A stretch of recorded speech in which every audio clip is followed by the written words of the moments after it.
because our deepest wounds often reveal our greatest purpose.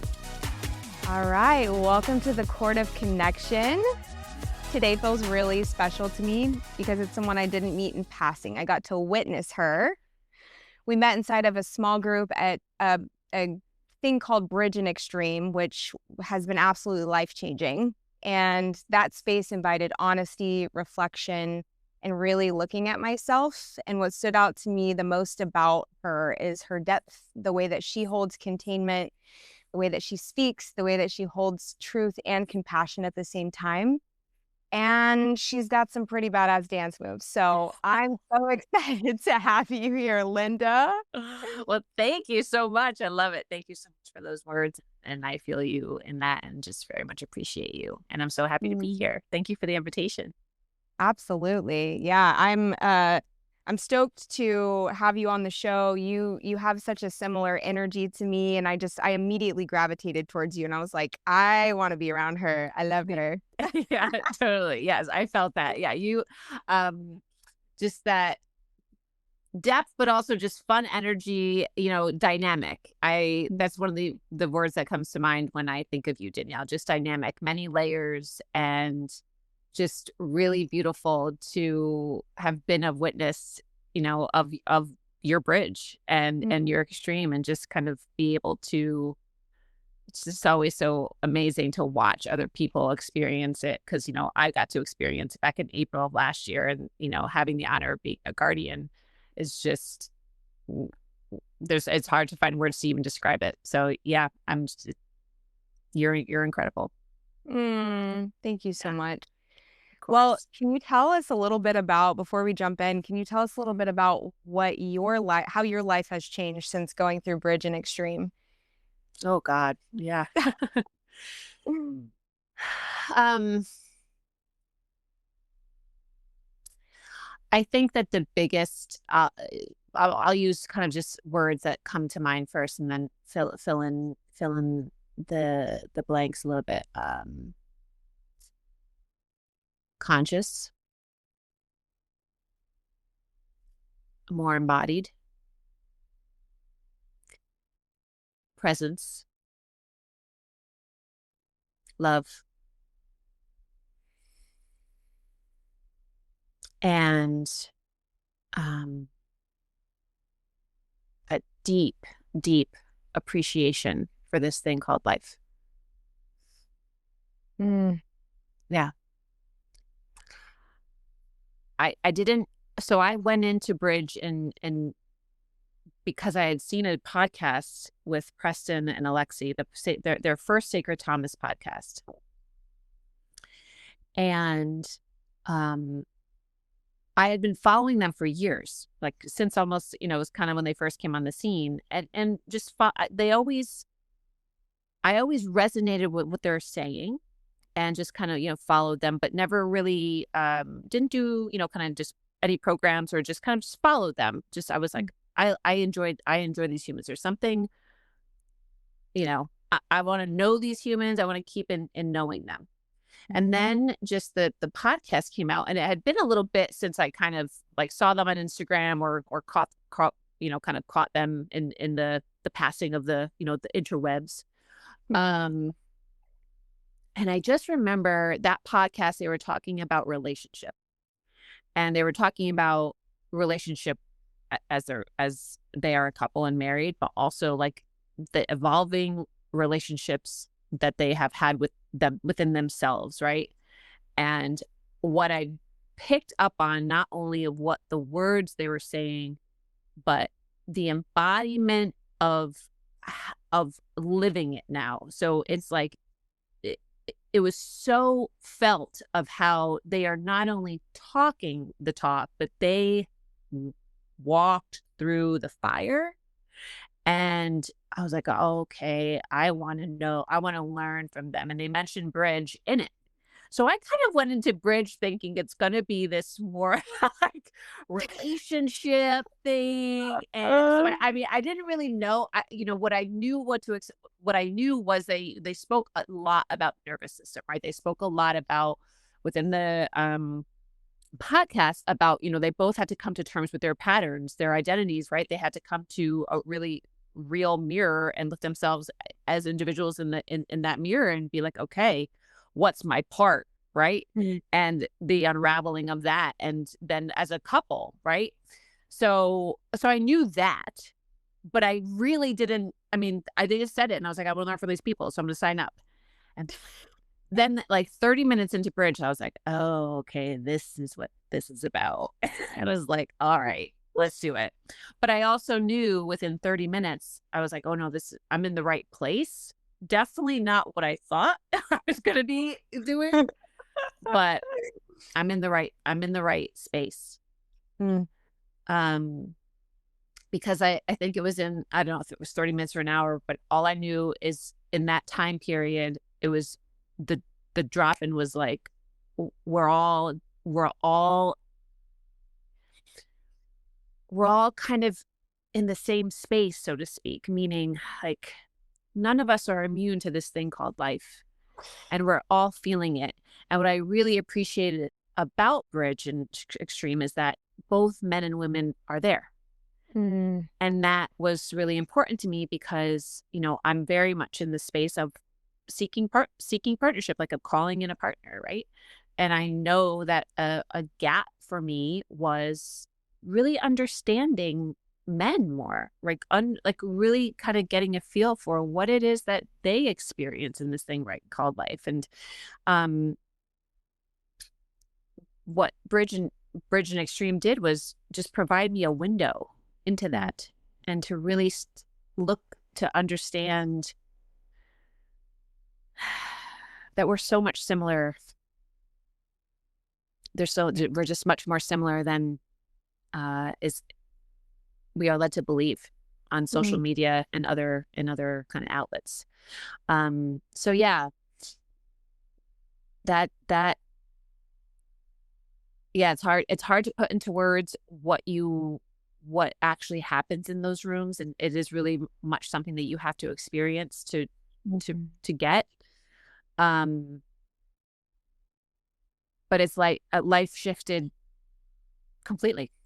My relationships changed because I became more present in myself. I became more clear on who I want, who I am, like who I actually be, not the kind of default mode of how I was living, in terms of, my patterns are very much perfectionism, overachieving, good girl, and they still are there.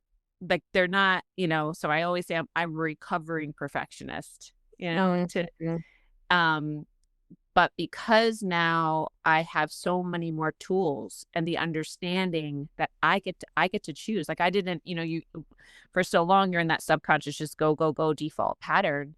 And then once you have the opportunity to really sit in a room and be in a room with other individuals who are all working on the same thing, and then we all get to be mirrors of one another, and we all get to experience this, and experience then also our bodies, our nervous systems reacting to it, and flex those muscles and build that, that capacity.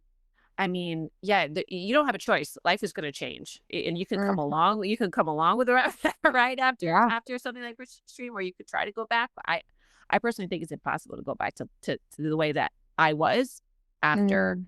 Bridge and Extreme, because it's just, I feel so much more whole, Mm. you know? Mhm. What about Mhm. you? I mean, like, I know it's been fairly recent, but like, Mm. what came up for you since then? What's been really kind of landing? Yeah. So much of what you said really deeply resonated. It took me back to I'm like, back to my first day, you know, in bridge where I kind of had an idea. I didn't know exactly what went on at bridge, but I had an idea of what I was up against. So that's where it might have been a little different between you and I, but you still don't know until you're sitting in that tension and you're like, Mhm. "Oh shit." Like this is about to get real, you know? I mean, they right out of the gate, it's like, all right, da, da, da, here's what we're doing. And you're like, fuck, Yeah, and it's exactly. just as a continual build on of like more and more and more capacity. Yeah. And I think too, I don't know how somebody goes back to Yeah. the life that they lived, without it being just absolutely painful.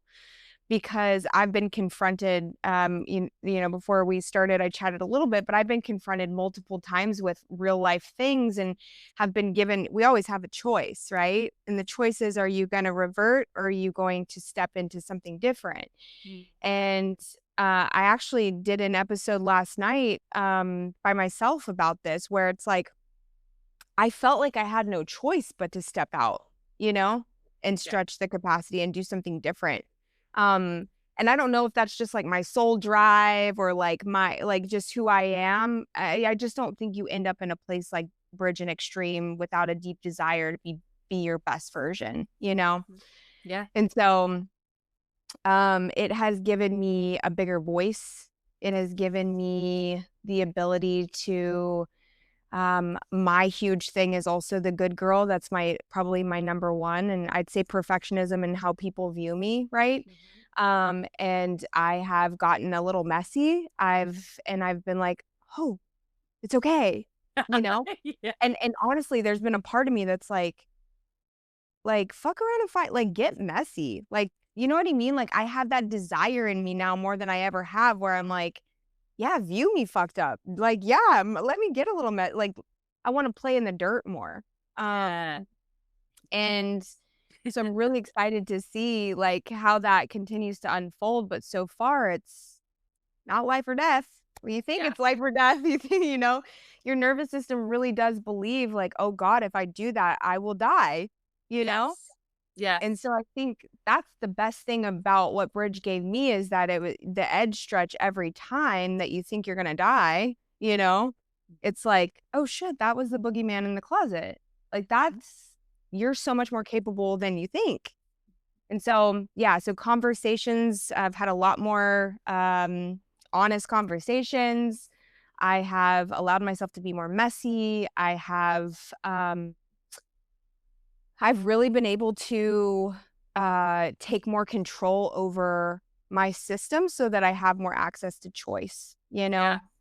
And what I'm working on now is really opening the door around play and pleasure because that is a part that has not really been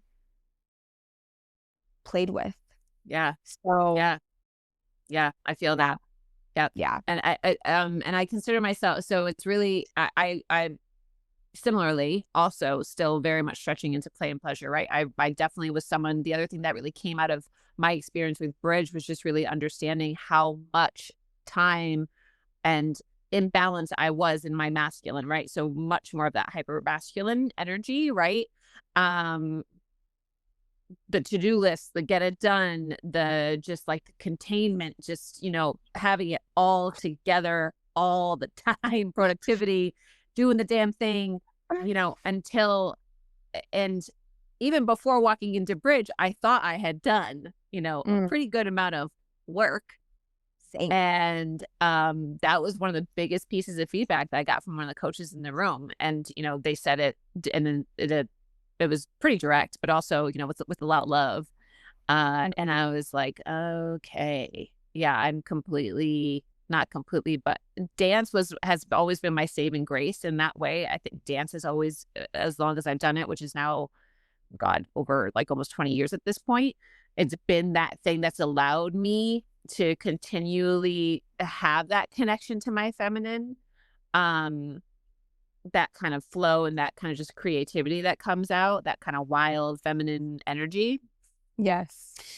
Um, and when I had my own studio, it also became a thing that put me in, that I chose to kind of stay in that more masculine side because it now was a business. Yep. So it was really interesting to kind of just come to that realization of, okay, I need to lean more into the creative side of me again. like that, just that flow and just being. And yeah, I think that's one of one of the other biggest shifts since Bridge and Extreme is just my continued allowance for myself that, as I sit here right now, and as you sit here right now, like, that's it. We're enough. Like, we're here. Like, there's nothing to prove, right? There's purpose, right? And like, for me, I very much believe that dance was and is my purpose, right? Mm-hmm. Dance was one of those things that came into my life because I listened to the whispers, right? So that voice, the voice that comes from here, that life force, right, versus the one that comes from here. And in the beginning, when I first listened to that voice, and I stepped into my studio and I had my first lesson on the spot, what I knew is like my purpose was to dance. Like, I need to learn to dance. This is my thing. This is my outlet. It cracked me open. And then over time, it evolved into, okay, teaching dance is now something. My purpose is now tied to teaching dance, right? And now, and that led me to building a studio, and then we sold the studio, and then we sold it, and then it's evolved to me. What I very much now kind of focus on with my coaching is helping women find their dance. And it doesn't mean like you have to dance, but like, to your point, listen to those whispers, and let's fuck around and find out a little bit. Yeah. And that doesn't mean, and I think what's really interesting is like, you hear something like fuck around and find out, and you feel like it kind of has this like connotation, like it has to be big, right? Mm-hmm. But for someone, that just might be a class they've been looking at for like over 2 years that they know that they want to take, but for some reason it's like, no, I can't do that, right? Yeah. But that was, it's there for a reason. And it doesn't mean that maybe you're going to be the next artist or the next whatever, but whatever that class is, you're meant to go through it to get to, it's just part of it. It's part of this thing called life. And dance has been a huge portal for me. And that consistent savior that has led me to reconnecting with my feminine side, to have more flow and that more creative side, and more pleasure and more play. And I continue to lean into that more and more. And, I just got back to like painting again, which has been, so much fun, and writing more, and meeting new people, and putting things on my calendar that I normally wouldn't do, right? And just for fun, because it feels like that's what I need to do. I'm going to go do that over there. I love that. Yeah. You said so much. I'm like, what do I want to tap on here? Sorry. No, it's beautiful. I love your aliveness around dance, and I'd love to know, you talk about whisper versus override, right? Which you explained a little bit, and it's essentially what we're talking about. It's like when I'm in nervous system override, I can't hear the whisper, right? And so slowing down enough and regulating enough allows me to hear the whisper.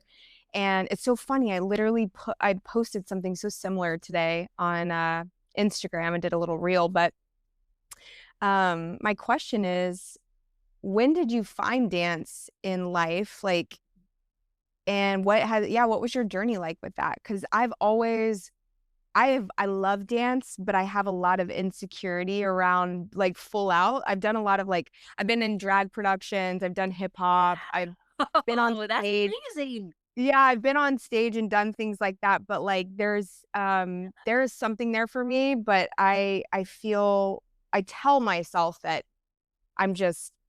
it's not easy for me, So it's not easy for me, right?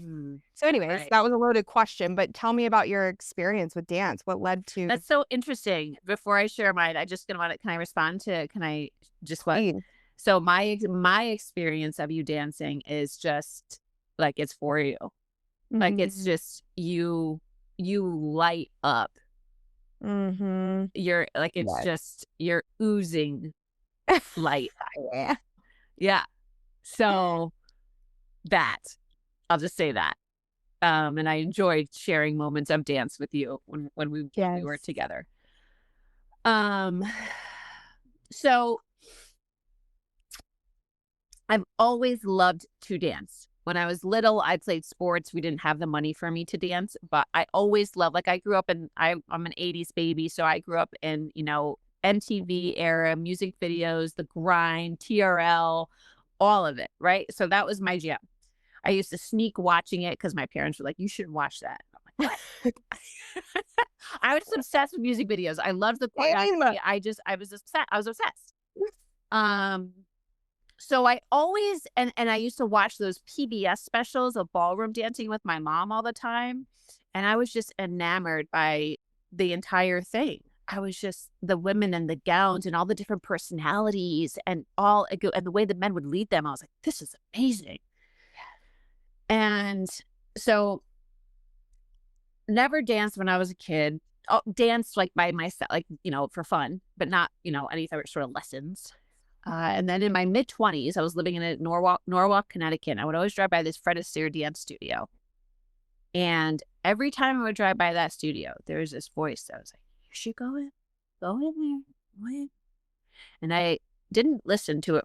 I heard it, but I didn't act on it for a very long time. Until one Thanksgiving break, I had extra time from work. And I was like, that's it. I'm going to walk in and see what this is all about. And I walked in and I literally had my first lesson on the spot. And I left that studio feeling like there was a piece of my soul that was filled in a way that I had, like, it was just like, it just filled me in such a special way. And I knew, okay, this is something I have to keep doing. This is meant for me. Right. And, I danced, for, I think it was like almost 9 years. I think I did ball, something like that. And I competed. And as and the more I danced, the more I just wanted to dance. All I knew at the time, Danielle, was like, it just felt so good. I just felt so damn good doing it. That's it. That's all I needed to know. And now having the understanding and the language and kind of like the bigger picture of it all, what I fully recognize is that dance brought me back into my body after years of disassociation from things like disordered eating. Mm-hmm. Yeah.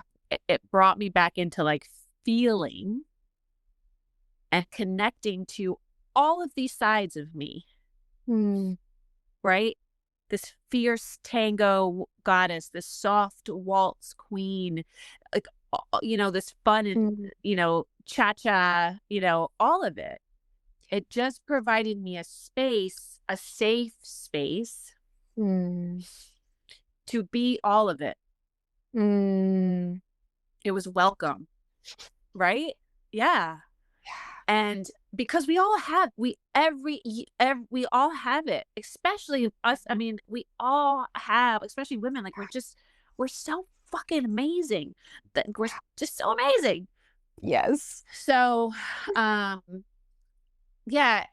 And from all of that, so much confidence, and I've met new people, and and then with that, I started to create like bead bracelets and do more art and just and enjoy. At dance, I always said, like, dance added color to my life.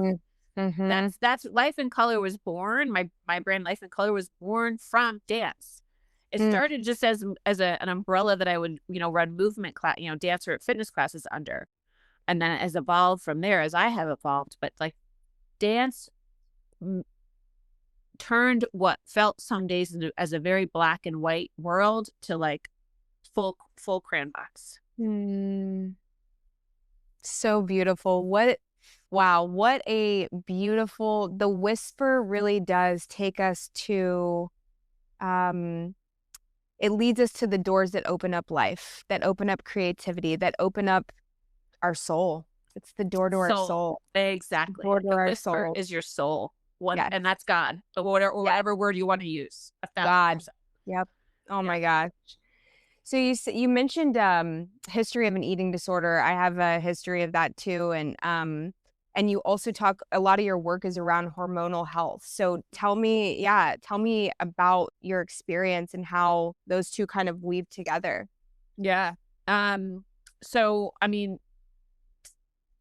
disordered eating, I did not. I have much in my, I would say, at least half of my life, I struggled with my body image. Like I was saying before, I don't know, before we got on, a recovering perfectionist, right? Always, like till the day I die, I will be a recovering perfectionist, just somewhere along that path. And, um, when I was younger, I thought health was related to like a diet, like, Mhm. whatever the latest diet was what I needed to do to be healthy. Yep. Right? So whatever the fad diet was, I was in it because I wanted to be healthy. Mhm. Um, and I remember, comparison at such a young age in terms of like what my body looked like to what other girls' bodies look like. And there was also this layer that I was very attuned to of what kind of attention what girls got from boys. Yeah. I was just very attuned to it, and I didn't like, it was just like, I didn't, it was like, well, I was like, why am I, and it was funny because like, I think there was moments when I was hearing like, why am I so, like, why am I so attuned to this?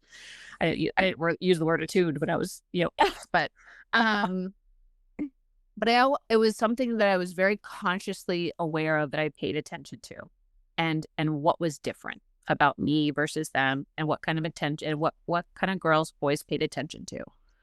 And I developed this story that in order for me to be loved and seen, and eventually, like, in a relationship, Mhm. I needed to look a certain way. Yeah. And how I translated that into action was, a lot of dieting, Mm. and overworking out. And I just never felt that and all of that led to hormonal imbalances, which, just essentially compound the issue, or compound the challenge of it all, right? Um, so dance, part of what dance also did, because it kind of brought me back home into my body. I wanted my relationship started to shift with food and with fitness, in the realm of, I wanted to be healthier so that I could dance better, if that makes Mhm. sense. 100%. And it became less about an image and more about like the feeling of health at that point, right? So in that way, dance also helped me to start thinking differently about what I was doing for so long when it came to like nutrition and things like that. And then I was fortunate enough to attend a conference with Dr. Mark Hyman. I don't know if you're familiar with him, but he's very big in like the functional health space. And he wrote a book. He just had released a book called Eat Fat, Get Fit. And I was like, Mm. what's that about? Mhm. And he really uncovered a lot of just things that I thought were true. And he just was like, this is not true. So, for example, I always thought that when you eat fat, fat makes you fat. Not Right. true. Right. Right. Not true. Essential for you, especially Essential. women. Essential, right. So, Yes. and then, yeah, especially for women, exactly. But I remember attending the conference and him just basically putting the kibosh on so many things I thought were true. And I just walked out and I was like, okay, I'm going to go get that book, and I'm just going to really start to understand what is going on in here, and, what I need to, what I really should be doing for myself.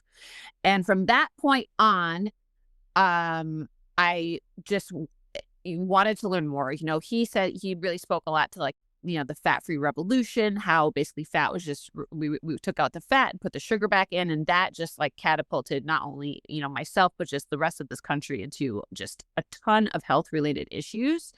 Because ultimately, depending on what kind of carbohydrates you eat, it's the excess carbs that will then get turned into fat if you're not, burning at a certain rate, right? So I was like, this is wild. And then on top of that, you need fat for hormonal balance, because a lot of our hormones actually come from the fat that you eat. It's a precursor to actually creating the certain, certain hormones in our body. So it's just, I now fully understand that food is information.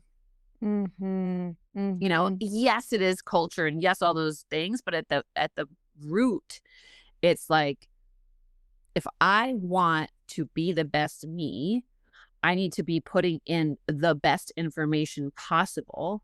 Yeah. And that is healthy fats, protein, a colorful plate of vegetables and fruits. And yeah, I mean, so that really, and I just think that the more that I started to listen to those voices, and the more I implemented those actions and saw and felt the changes in my body, it was like the evidence was there. I kept building the body of evidence to put to the side those beliefs and, all the shenanigans I used to do, to now say, okay, no, this is, and again, tapping into how I feel, Yeah. and I Yeah. think that that's a big piece that I also work with clients on is, well, how do you feel, when you're eating whatever, fill in the blanks? Yeah. Is that actually working for you? Yeah. Because our bodies are always talking to us, always. Right. Yeah. And for my many years when I was disordered eating and overworking out, I did not listen to my body, Mm-hmm. and that led me into like a hip I have a new hip, all of it.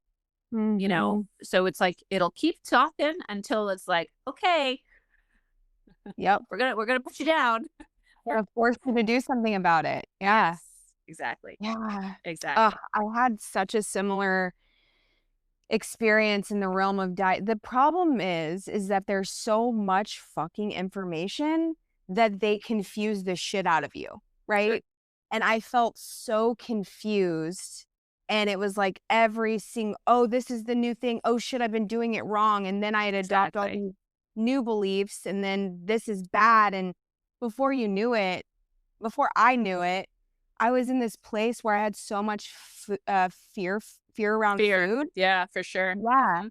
And, and I was basically eating like, well, at this point, it ended with carnivore. So I had gone through this whole thing. I went through this whole like meal plan thing where I was eating 1,100 calories a day. It was fucking crazy.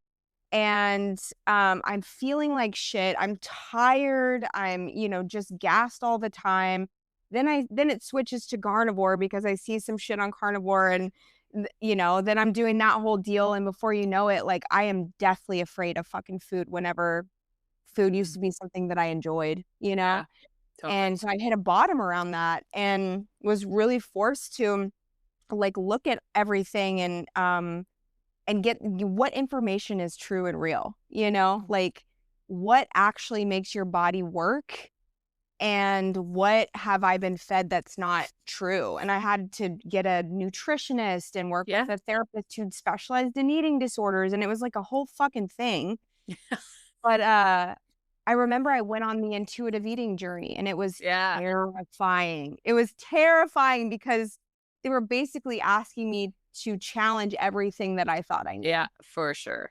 And I was like, I remember being on my bedroom floor as I'm going through this process. I'm putting on some weight, which they're like, trust the process, Shred. I'm like, oh, I can't fucking trust the process. So But I true. did. I was kicking and screaming, but I laugh now, but it was like the most pain I've ever been in Yeah. my life. I'm literally on my bedroom floor throwing a tantrum every day, Mhm. getting ready, putting clothes on, where I'm just So like, real. It's so real. oh, I hate this. And that whole journey took me in the same direction where it was like, I want to feel optimal. I want to Mhm. be optimal. I want to um do this not for a certain body, but for overall health and to Yeah. feel good. And because my story is slightly different, where I was doing hardcore dieting, but I was like bodybuilding for Oh, years. wow. Yeah. That's And so another it was, layer. yes. And so it was, I had a whole ego death around that because that was my identity for so long too. And all of that to say that it fucked my hormones up. Yeah. My hormones were so fucked up by the end of that. Yeah. I ended up completely like my testosterone was completely depleted, progesterone was fucked up. You know, all of that was, and I came to this place where my brain wasn't functioning. Like, Totally. Yeah. Like brain fog, consistency yes, almost. Yeah. all the time, and I'm counteracting that with like tons of caffeine because I just have to get through the day. And so many of us are just like operating that way, as you know, this is your expertise, but operating that way and just like don't feel like they have a solution. Yeah. 1,000%. And I think, and the other component too is, the adrenal burnout. And that's Yeah. really happened. That's what really happened to me too is, on top of it all, throughout all of this consistent stress around food and how do I look and am I enough? Am I like all the things, right? Is this kind of low or high grade at times, fight, flight space that you're living or freeze that you're living in basically 24/7, which is just Mm. a cortisol, just a sea of cortisol at all times, right? And those cortisol is pumped out by your adrenals. And then eventually it's just your adrenals kind of slow down because, you know, um, and cortisol is important. We actually need cortisol, just not 24/7, 7 days a week, right? Yeah. Yeah.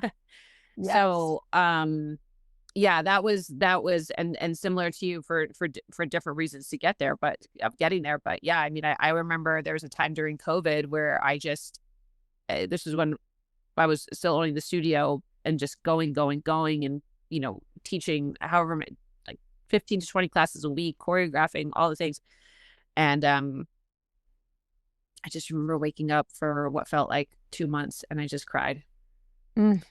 Mm. Right? And I just cried because I was like, I don't have it. I don't, it was just that this feeling of, is that, why do I have, why, why? Um, and another thing that, another whisper that really helped me too was going to hypnotherapy. Mm. That really helped, with that Wow. time in my journey of, because it is really a journey, right? I mean, I remember a friend of mine asked me at one point, will I ever get to, are you in a space where you really never think about it ever? And I was like, not ever, because I still Yeah. have my moments, but those are far less than, the good moments at this point. So it's like, I don't think, maybe I will. Maybe I will get to a place where I never think about it. I hope so. I hope that women as a whole, we can get to that.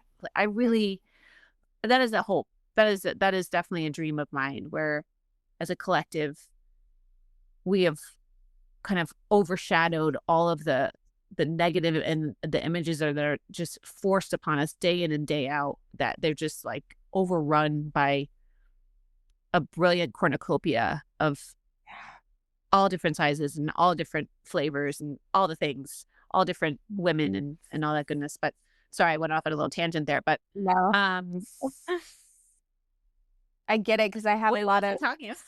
I don't know, but I want to tap on that because I Yeah, think please. that the the problem is the fucking industry, societal, like the societal views of what attractive is and what beautiful is and all of that is like, I don't know that we'll ever get to escape it fully. And so I do think on some level we'll have to face it here and there, right? And just be like, and come back to our own truth, right? Which is what you're saying. It's like, yeah, the hope is that it'll go away one day. And I do think that it becomes a low buzzing hum, right? That's doesn't really um play a huge factor in your Right. life anymore, right? Yes.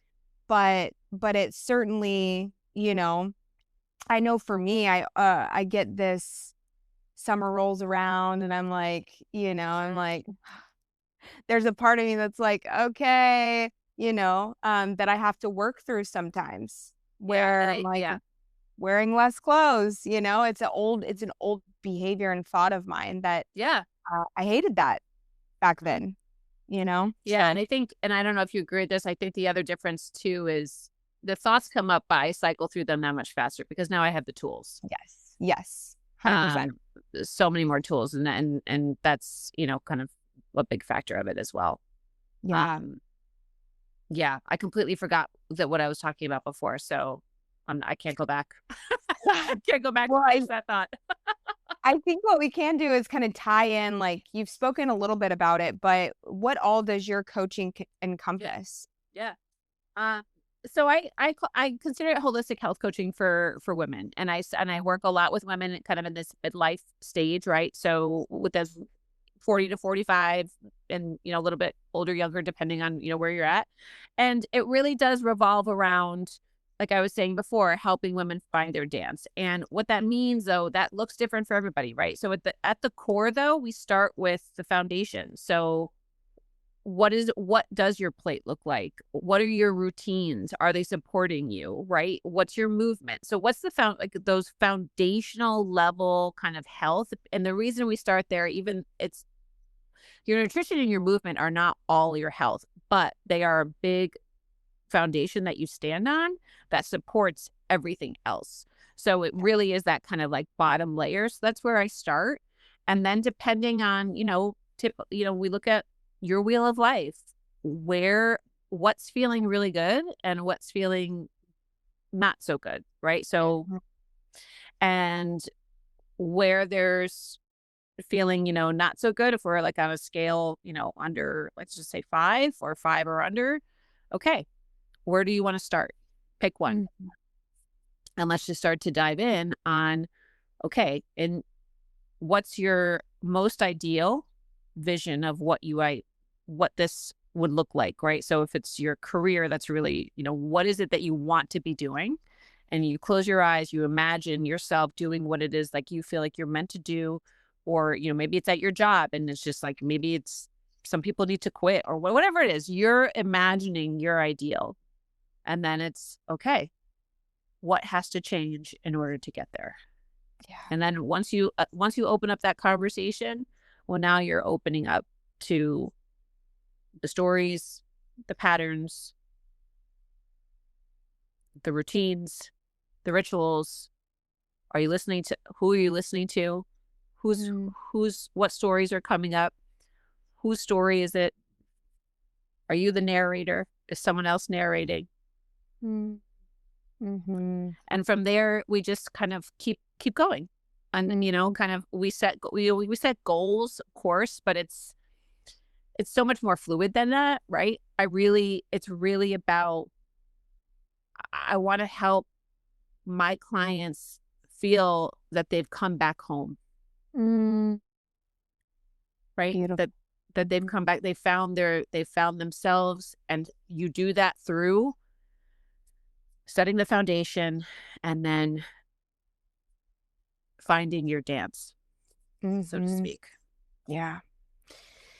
I love that. I think so many people underestimate the little small decisions we make throughout the day, but they're actually the biggest Biggest. decision of our life, right? That's something that I've learned in the last, year, and then especially going into Bridge and Extreme. It's like it really is the little micro decisions that actually mean so much more, because then they make the big decisions so much easier to make, Yep. so much clearer, right? They don't feel so big Yep. because I'm constantly, you know, Yep. making those small little things matter. So, Absolutely. Yeah. And I mean, I have non-negotiables, and that's what I work a lot with clients on too. Like, you need to create some non-negotiables. mhm, My morning ritual, non-negotiable. I will not non negotiate that with anybody. I could yes, maybe shorten it. Like, I'll kind of like abbreviate it in terms of like time. Cause when mhm, and granted, I'm not a mother, right? So I'm a single woman. I have no kids. I'm not, so my morning ritual is going to look very different than a client who's got kids, right? But sure. so maybe instead of like the hour that I have, it's 20 minutes. Bless you. Thank you. It's 20 minutes for you, whatever it might be. But Yeah. are we starting the day with some time to come into yourself and to get, to kind of come start the day at home in you, or are you just hitting the ground with the phone in hand and going? Because Oh, then we're just starting the day with an uptick in mhm. cortisol, and it just doesn't end from there. Yeah, So yeah, so really kind of working on non non-negotiables and helping clients, women, to establish that and give them the permission to do so. I think that's mm, the other really big piece, right? absolutely. Sometimes we just need to hear, you're allowed. You're allowed to Mhm. take 20 minutes for yourself in the morning. You're allowed to do that, Yeah, god damn. I know. right? I I know, I wish I could tell you my business name because I'm so excited about it. Are you birthing something new? I'm birthing something, Ooh, yes. it's I'm exciting. so excited. Yeah. I'm about to rebrand my podcast to make it match my business name too, which is so much. The Court of Connection was like this, it's great. I rushed I fell into this gift and it was what it was, but the name now just I'll tell you offline. But Okay. um I know I'm really, really excited. And we had a goals call yesterday that made me even more excited because I've been playing with like I don't mind doing one-on-one coaching and I definitely will. But I love group coaching. I love group facilitation too. And it was interesting because Laura C, I know you probably know her, but the coach was like, I felt this essence underneath when you were sharing like how dare I, say that I want to lead groups. And I was like, oh my God, that's so interesting because you see people like Alexi and Preston, and you're like, I mean, I couldn't, they've put in years and it's like, yes, you could. Absolutely you could. And what I want to do is not that, Yeah. it's something it's smaller, but yeah, I'm really, really excited. I am hoping to have the goal is to have the full launch by June. But I anticipate having more of the unfolding before that. So I'm Yeah. really excited Awesome. about it. Yes. I'm feeling the energy. I'm feeling the energy. Yes. Yeah. Yes. Cool. I'm so excited. Well, tell me something that's bringing joy and excitement into your life currently. Mm. So much. I've been having I've been taking some extra time on the weekends because I work full time.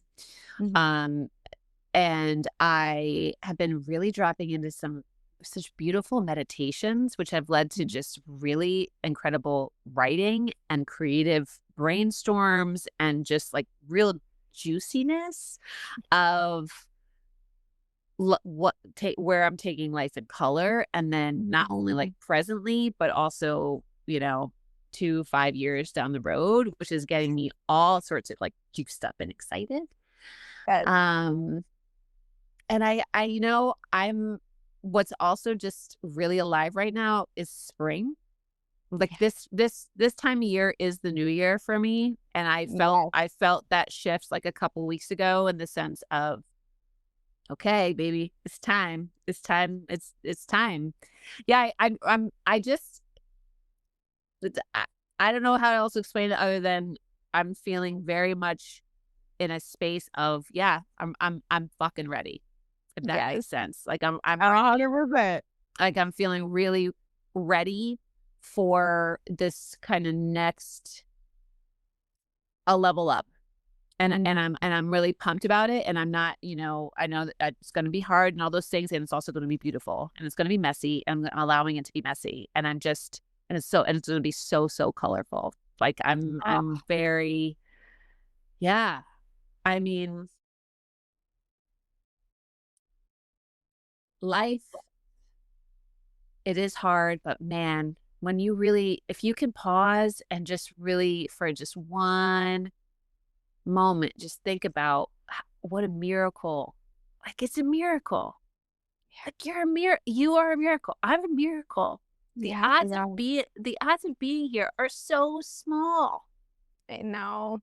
And being So us. small. And being us. Yeah. And it's just like, wow, you know, I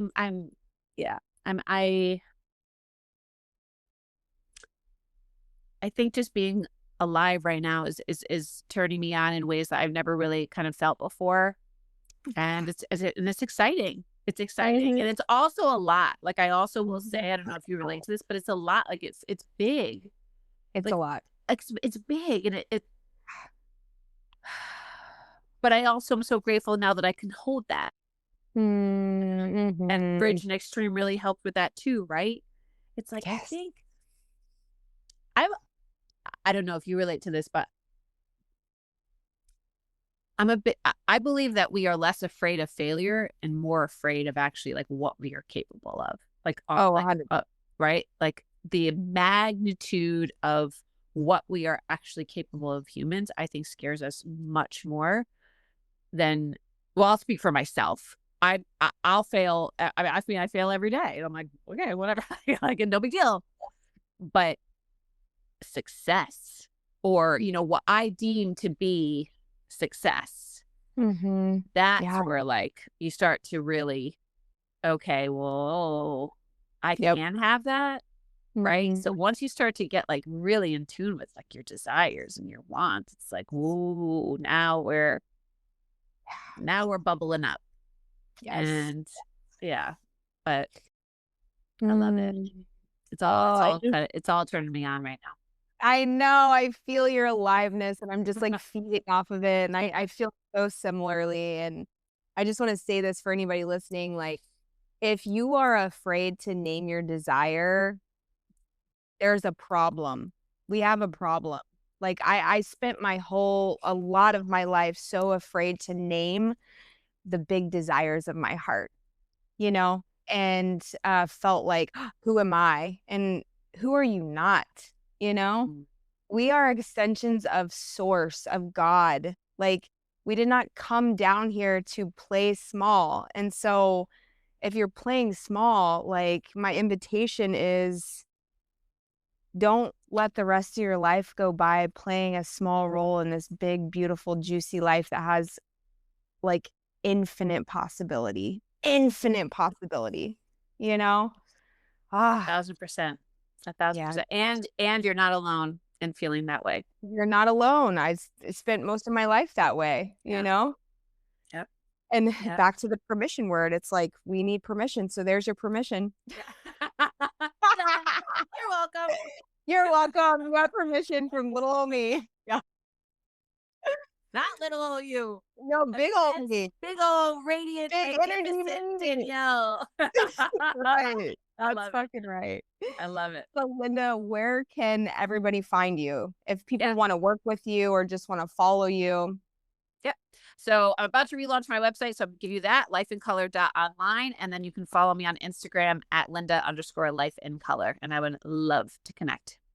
Love. Oh my gosh. I'm so grateful we got to connect today. Beautiful. I feel excited about the rest of the weekend now. I know. I'm like, let's go. Spring is here. New Year is here. Frolic in the flowers. So Yes. thank you for your time. I love you dearly. And I really hope that I see you in Austin very, very soon, because I would love to take a dance class from you. Yes. So. All right. Deal. Thank you so much for having me. This is a perfect way to kick off a weekend and to end a Friday. Yes, girl. All right. Until next time. May the cord that binds us to one another and to source remind you that you are never alone, always guided, and always home.